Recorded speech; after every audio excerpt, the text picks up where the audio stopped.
ជំរាបសួរពុកម៉ែបងប្អូនទាំងគ្នាវីដេអូនេះខ្ញុំនឹងចែករំលែកពុកម៉ែបងប្អូនទាំងគ្នាអំពីបញ្ហាសុខភាពមួយដែលទាក់ទងជាមួយនឹងជំងឺប្រមេះទឹកថ្លាជំងឺប្រមេះទឹកថ្លាវាគឺជាក្រុមជំងឺកាមរោគមួយប្រភេទដែលអាចបង្កឡើងដោយការឆ្លងគ្នាដោយការរួមភេទនឹងឯងបងប្អូនទាំងគ្នាអញ្ចឹងជំងឺប្រមេះទឹកថ្លាវាមានមូលហេតុអ្វីខ្លះវាមានរោគសញ្ញាអីខ្លះនិងការព្យាបាលយ៉ាងដូចម្តេចតាមដានជាមួយខ្ញុំទាំងអស់គ្នាជំងឺប្រមេះទឹកថ្លាវាគឺបង្កឡើងដោយមេរោគម្យ៉ាងឈ្មោះថា Chlamydia trachomatis Chlamydia trachomatis ហ្នឹងវាគឺជាមេរោគគេហៅថាជាមេរោគ gram negative ហើយការឆ្លងរបស់វាគឺឆ្លងតាមការរួមភេទហ្នឹងមានតាមមាត់តាមរន្ធគូតនិងតាមបណ្ដាភេទឬក៏ឆ្លងតាមសម្ភារៈគេហៅថាសម្រាប់ផ្លូវភេទបងប្អូនទាំងគ្នាពីម្នាក់ទៅម្នាក់ដោយយកទៅប្រើអត់បានឆ្លងកាត់ការលាងសម្អាតឲ្យបានត្រឹមត្រូវក៏វាអាចឲ្យមានការឆ្លងមេរោគ Chlamydia trachomatis នឹងដែរបើយើងមើលតកតងជាមួយនឹងរោគសញ្ញារបស់ជំងឺប្រមេះទឹកថ្លាគឺវាមានបងប្អូនទាំងគ្នាអាចលេចចេញនៅទឹកថ្លាហ្នឹងចេញពីប្រដាប់ភេទអញ្ចឹងបងប្អូនទាំងគ្នាហើយបងប្អូនទាំងគ្នាអាចមានបញ្ហានៅក្នុងការរលាកបង្ពួរនោមហើយការរលាកនឹងឯងបង្កឲ្យបងប្អូនទាំងគ្នាទៅជាមានបញ្ហានៃការនោមឈឺនោមហួលឬក៏អាចទឹកនោមនឹងអាចមានពណ៌ក្រហមអីចឹងទៅម្យ៉ាងវិញទៀតប្រសិនបើបងប្អូនទាំងគ្នាមានបញ្ហានៃការឆ្លងប្រមេះទឹកថ្លាហើយ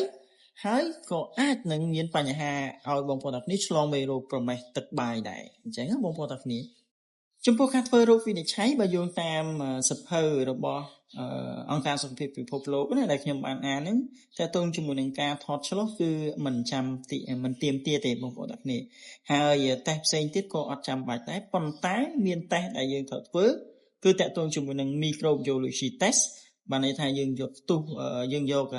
ទឹកដែលចេញពីប្រដាប់ភេទយើងយកទៅមើលឬក៏អាចយកទឹកនោមទៅមើលប៉ុន្តែអ្វីដែលជាក់លាក់នោះគឺថាអាចនឹងត្រូវយកតេស្តយកអាសំណាក់ទឹករងាយថាទឹកដែលចេញពីប្រដាប់ភេទហ្នឹងយកទៅមើលអានឹងវាច្បាស់ 100% ចំពោះការយកទឹកនោមទៅក៏វាមិន specific ដែរអញ្ចឹងបងប្អូនចំពោះការព្យាបាលគឺយើងប្រើថ្នាំអង់ទីប៊ីយោទិកបងប្អូនទាំងគ្នាថ្នាំអង់ទីប៊ីយោទិកហ្នឹងវាមានតាមជំរើសដែលគ្រូពេទ្យនឹងត្រូវជ្រើសរើសដើម្បីឲ្យបងប្អូនទាំងគ្នាជ្រើសរើសសមស្របជាមួយនឹងបញ្ហារបស់បងប្អូនទាំងគ្នាហើយម្យ៉ាងទៀតក៏អាចនឹងត្រូវប្រើថ្នាំដែលសម្រួលអាការៈរូបបងប្អូនទាំងគ្នាដែលតាក់ទងជាមួយនឹងការពិបាកនោមនិងថ្នាំប្រឆាំងជាមួយនឹងការរលាកមួយចំនួនដែរប្រសិនបើបងប្អូនទាំងគ្នាមានបញ្ហាជំងឺកាមរោគប្រមេះទឹកបាយប្រមេះទឹកថ្លាជំងឺស្វាយឬក៏មានបញ្ហាផ្សេងទៀតដែលតាក់ទងជាមួយនឹងបញ្ហាជំងឺកាមរោគបងប្អូនទាំងគ្នាអាចប្រឹក្សាយកមកជាមួយខ្ញុំបានតាមរយៈលេខទូរស័ព្ទដែលខ្ញុំបានដាក់នៅលើអេក្រង់ក៏ដូចជាបងប្អូនទាំងគ្នាអាចសិក្សាស្រាវជ្រាវបន្ថែមតាក់ទងជាមួយនឹងជំងឺប្រមេះទឹកបាយប្រមេះទឹកថ្លានិងជំងឺស្វាយជំងឺអេដអីជាដើមដើម្បីបងប្អូនទាំងគ្នាមានសុខភាពល្អបងប្អូនទាំងគ្នាទទួលបានការរស់នៅប្រកបដោយសុខដុមរមនាផងសូមអរគុណ